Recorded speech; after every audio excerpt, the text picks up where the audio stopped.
It's the internet, you're busy, let's do this. I'm Jeff Grubb from GameSpeed.com, and this is an Xbox Series X. I've had it for about a week now. Microsoft sent it out to us to test, but this is not a review. This is a preview version of the console with a lot of unfinished elements. But Microsoft has given me permission to talk about some aspects of the way it works.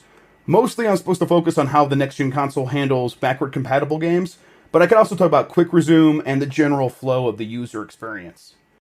The Xbox Series X is, of course, more powerful than its predecessor in terms of graphical prowess. I'll get into the details of that when we look at performance in games like Sekiro, but my overall takeaway is that the Xbox Series X should instantly improve the quality of many of the games in your library, as well as just your overall experience. Many more games, however, that have locked frame rates or resolutions likely won't see much of an improvement to the traditional rendering. They will, however, see improvements like the machine-created HDR. But the improvements of the Xbox Series X go beyond the rendering capabilities of the AMD CPU and GPU. The next-gen PCIe 4.0 NVMe SSD, it's a mouthful, is absolutely the star of this show. In these early tests, it's kind of the thing that I want to focus on. Loading games from your library is faster, loading your save files is faster, booting the console up happens in an instant, navigating the interface is blisteringly speedy.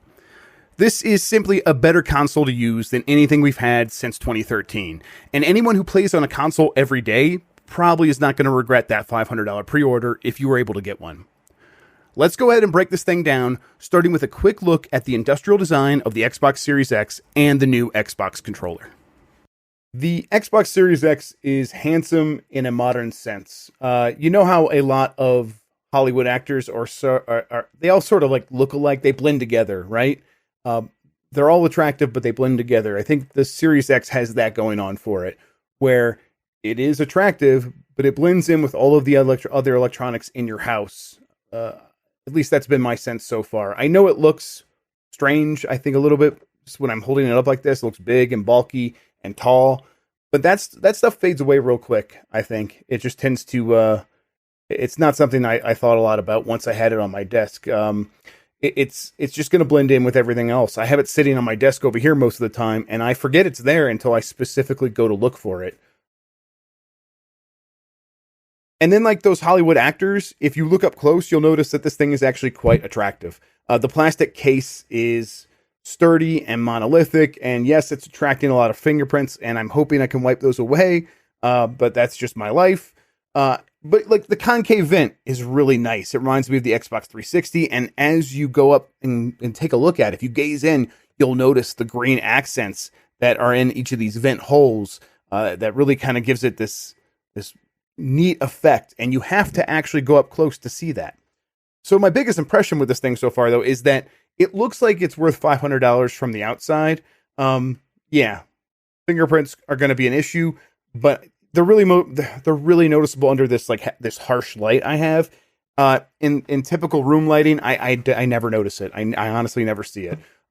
Again, though, that's just this thing fades in with everything else in a really nice way, so of course you wouldn't notice it. But then what about putting it on its side? The Xbox Series X definitely wants to stand upright.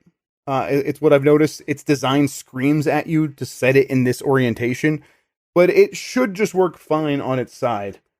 It wants to go this way. The Xbox logo is up here, right there, and there's bumps on the bottom here, these small bumps, so if you do want to put it on its side, it'll kind of hold it up a little bit, but I actually don't see any reason why it couldn't go this way.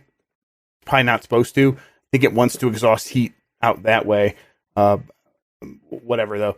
I think as long as you keep this vent uncovered, or at least give it a gap to exhaust its heat, it should work just fine no matter how you put it down. The only way you wouldn't be able to put it is on its back because of all the inputs and outputs and everything.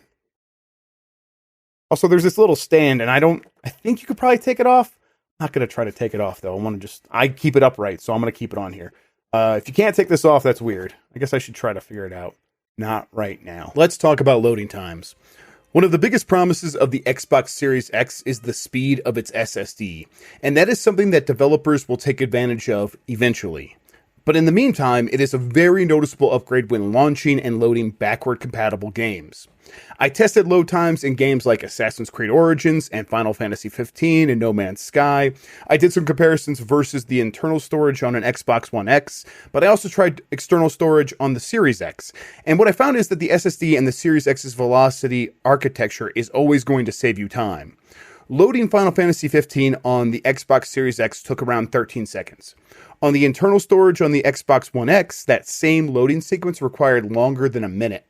And this is a game that was not built with the Xbox Series X in mind. This is the result of the improvement to raw data throughput and not anything that is hooking into velocity directly. Other games have similar results. My No Man's Sky save loaded in nearly 30 seconds on the Xbox Series X. On the One X, it loaded in 1 minute and 19 seconds.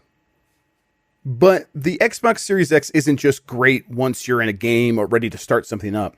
Its overall user experience zips around so fast that I've never found myself waiting around for it. This is an unfinished interface, so I'm not supposed to dwell on any of the elements in the interface itself, but I could speak to what it's like to use generally, and I think my favorite example of this is the test I did for Quick Resume. Quick Resume is the Xbox feature that enables you to pick up a game from where you left off for up to 4 different games at a time. In my test, I went from an Xbox waiting in standby mode, basically turned off. I powered it on and then jumped into 4 different games in under 90 seconds total. It was kind of incredible. In another test, I moved through the various menus, apps, and games in rapid succession. The interface felt like it would always load it instantly, even when bringing up web content like the various store pages. A lot of these improvements come down to the improved UX that you can get now as an insider on Xbox One, but the hardware absolutely helps as well. The Xbox Series X represents a massive improvement to the quality of life that players can expect with next-gen consoles, and it's yet another thing that makes me really desperate for this next generation to start.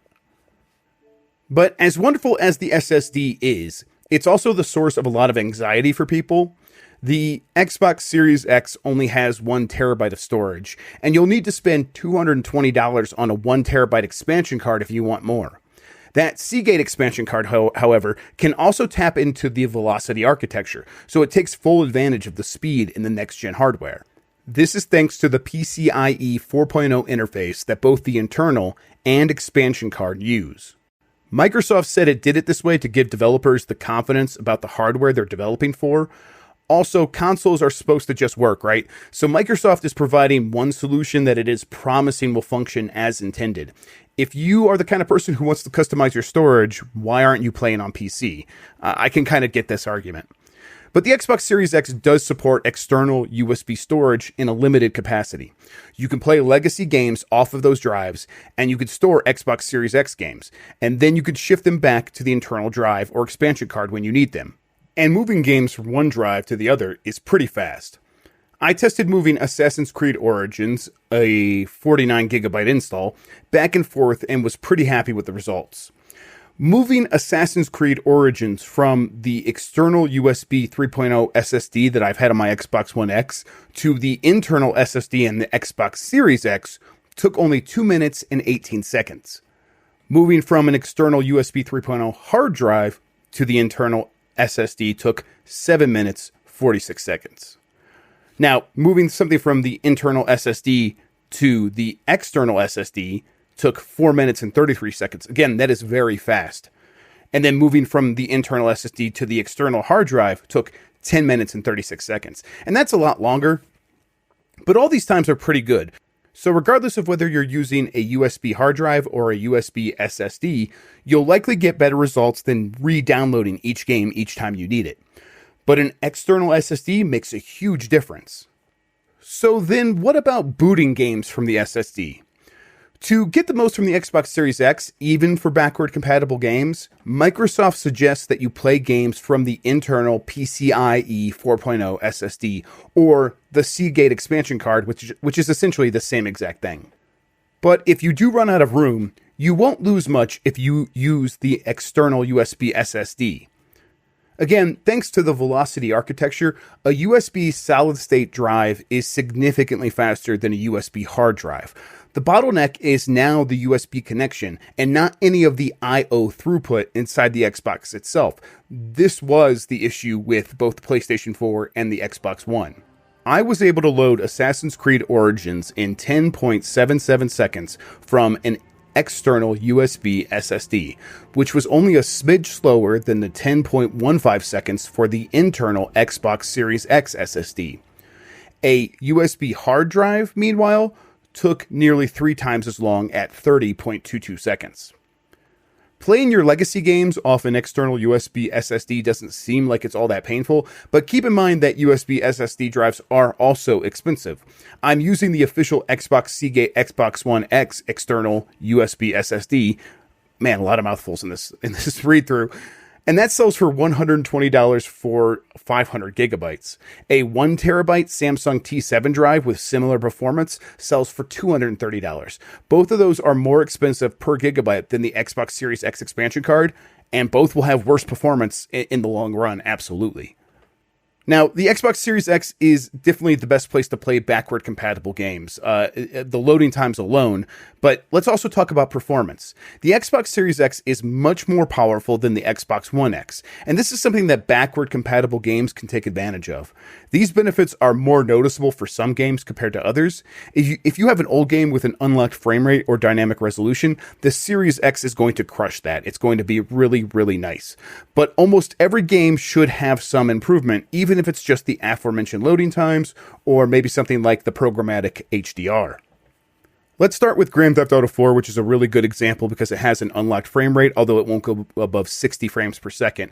And on Xbox Series X, it actually tops out consistently at 60 frames per second. It's almost locked at that frame rate.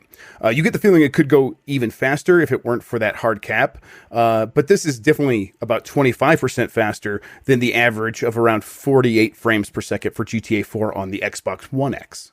On the other hand, you have No Man's Sky, which is a good example of the software nullifying the hardware.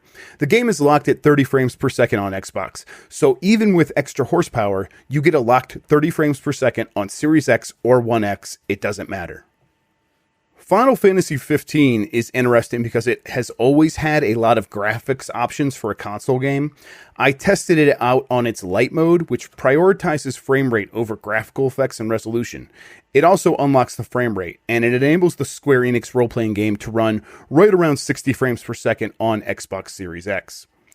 On Xbox One X, the frame rate hovers around 40, and it's actually kind of miserable. If you are playing the game on Xbox One X, just stick with the high mode, but light on Xbox Series X is now super smooth and really pleasant. From Software's Sekiro feels like a revelation on the Xbox Series X. This is another game that runs nearly locked at 60 frames per second on the Xbox Series X, but never really got close to that on the Xbox One X. It is such a better experience on the Xbox Series X that I'm trying to resist the urge to play it all over again. This also has me excited to try Bloodborne on PlayStation 5 because I'm hoping for a similar performance boost on that From Software game. Sekiro on Xbox One X only hit around 37 frames per second average, and again, 60 locked on Xbox Series X. So is the Xbox Series X any good? Well, this is not a review. I cannot preview hardware. But once they send out a final review unit, I will try to give my final opinions at that time. I do know that I do not want to go back to Xbox One or PlayStation 4. Those consoles, I think, really outstayed their welcome. And they did so after 7 years in a way that the PlayStation 3 and Xbox 360 did not even after 8 years. Like, I was ready to move on from those consoles. But these consoles, I feel an animosity towards the Xbox One and PlayStation 4 almost. They really held things back. They really, they almost feel like mistakes that we need to be correcting right now. And the Xbox Series X is a correction to a certain extent. Like, graphics have kind of plateaued, but there's so much more to the experience of playing a game than just the graphics processing. And this console focuses on that stuff. It really, it deals with the weak CPU that held back simulation and world design. It gets rid of the old laptop style hard drives, the 5400 RPM hard drives that really slowed down the interfaces in the games themselves. And it builds an entirely new I/O interface architecture so that even when you put an SSD in a PS4 or an Xbox One, they wouldn't take advantage of them to the full extent because the I/O was so slow. It was a bottleneck across the entire system. And we can see now I plug an SSD USB into the Xbox Series X, and it does take advantage of it. It's a huge jump. And it's like, okay, so now we're finally being held back just by USB 3.0. And we're going even past that because that's why they want to use the proprietary memory so that we can go even faster. They're being future thinking in a way that they were definitely not with the Xbox One and PlayStation 4. I think both companies were really afraid of gaming back then. And these consoles don't feel like they are afraid of embracing games. That's good. That's what I want from when I booted up the Xbox Series X. I got that sense pretty much immediately. And to me, that is a wonderful sign. It is a sign that, if you veered off into PC gaming like I did over the last 5-6 years, and you want to come back to consoles, or if you're someone that's been thinking about it, maybe now consoles will be able to match PC gaming in a lot of key ways. And the SSD and the CPU are going to be key to that. So yeah, I'm rambling because I don't want to stop talking about it. It's a lot of fun to talk about, but I will have more content coming soon. I don't even know if I could say when yet. I'll be able to stream some games. I don't know if I could say when I'm going to be doing that or even what. I don't know what yet, actually. So yeah. Thank you for watching. I'm going to end it right here. Thank you for watching. It's 4:50 a.m. I'm like finishing this video right as it's about to go live. So I'm going to finish this and go get some sleep. So thank you for watching. I'll catch you next time. Until then, take care of yourself. Goodbye. Okay, wait. Hang on. I'm going to turn this off and turn it back on. This is the coolest part. Just watch how fast it is. I'm going to hit the button. All right, it's off. It's blinking because it's still shutting down. Hang on. Okay, I think it's all the way off. I'm going to turn it back on. Watch how fast it is. 3, 2, 1, go.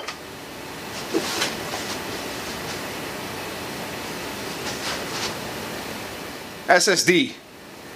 This is what we should have had forever. Like forever. We should have had this so long ago.